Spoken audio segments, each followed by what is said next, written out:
Det är en stor ära att få presentera ett tal från Nobelpristagaren i litteratur Bob Dylan. Talet framförs av den amerikanska ambassadören i Sverige, Asita Raji.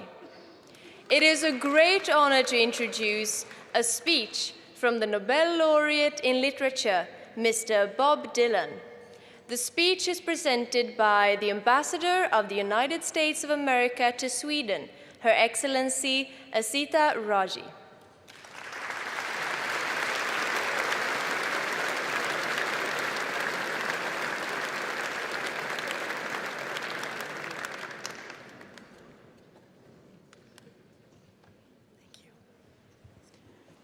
Thank you.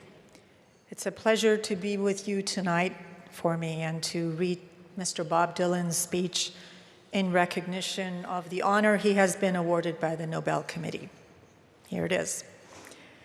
Good evening, everyone.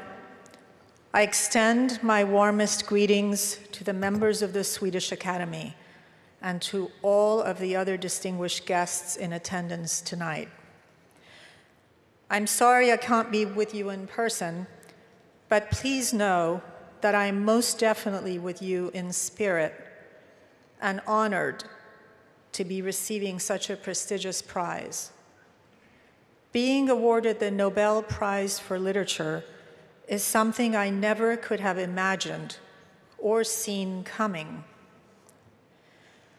From an early age, I've been familiar with and reading and absorbing the works of those who were deemed worthy of such a distinction: Kipling, Shaw, Thomas Mann, Pearl Buck, Albert Camus, Hemingway. These giants of literature whose works are taught in the classroom, housed in libraries around the world, and spoken of in reverent tones have always made a deep impression. That I now join the names on such a list is truly beyond words. I don't know if these men and women ever thought of the Nobel honor for themselves, but I suppose that anyone writing a book or a poem or a play anywhere in the world might harbor that secret dream deep down inside. It's probably buried so deep that they don't even know it's there. If someone had ever told me that I had the slightest chance of winning the Nobel Prize, I would have to think that I'd have about the same odds as standing on the moon.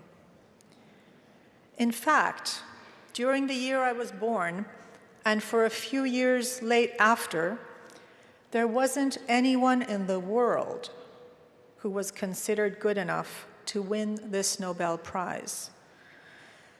So I recognize that I'm in very rare company, to say the least. I was out on the road when I received this surprising news, and it took me more than a few minutes to properly process it. I began to think about William Shakespeare, the great literary figure. I would reckon he thought of himself as a dramatist. The thought that he was writing literature couldn't have entered his head. His words were written for the stage, meant to be spoken, not read. When he was writing Hamlet, I'm sure he was thinking about a lot of different things. Who are the right actors for these roles? How should this be staged? Do I really want to set this in Denmark? His creative vision and ambitions were no doubt at the forefront of his mind, but there were also more mundane matters to consider and deal with. Is the financing in place? Are there enough good seats for my patrons? Where am I going to get a human skull? I would bet that the farthest thing from Shakespeare's mind was the question, is this literature? When I started writing songs as a teenager, and even as I started to achieve some renown for my abilities, my aspirations for these songs only went so far. I thought they could be heard in coffee houses or bars, maybe later in places like Carnegie Hall, the London Palladium. If I was really dreaming big, maybe I could imagine getting to make a record and then hearing my songs on the radio. That was really the big prize in my mind. Making records and hearing your songs on the radio meant that you were reaching a big audience and that you might get to keep doing what you had set out to do. Well, I have been doing what I set out to do for a long time now. I've made dozens of records and played thousands of concerts all around the world. But it's my songs that are at the vital center of almost everything I do. They seem to have found a place in the lives of many people throughout many different cultures, and I'm grateful for that. But there's one thing I must say. As a performer, I've played for 50,000 people, and I've played for 50 people. And I can tell you that it is harder to play for 50 people. 50,000 people have a singular persona, not so with 50. Each person has an individual, separate identity, a world unto themselves. They can perceive things more clearly. Your honesty and how it relates to the depth of your talent is tried. The fact that the Nobel Committee is so small is not lost on me.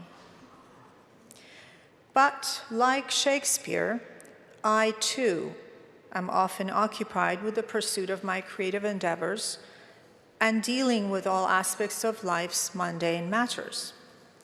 Who are the best musicians for these songs? Am I recording in the right studio? Is this song in the right key? Some things never change, even in 400 years.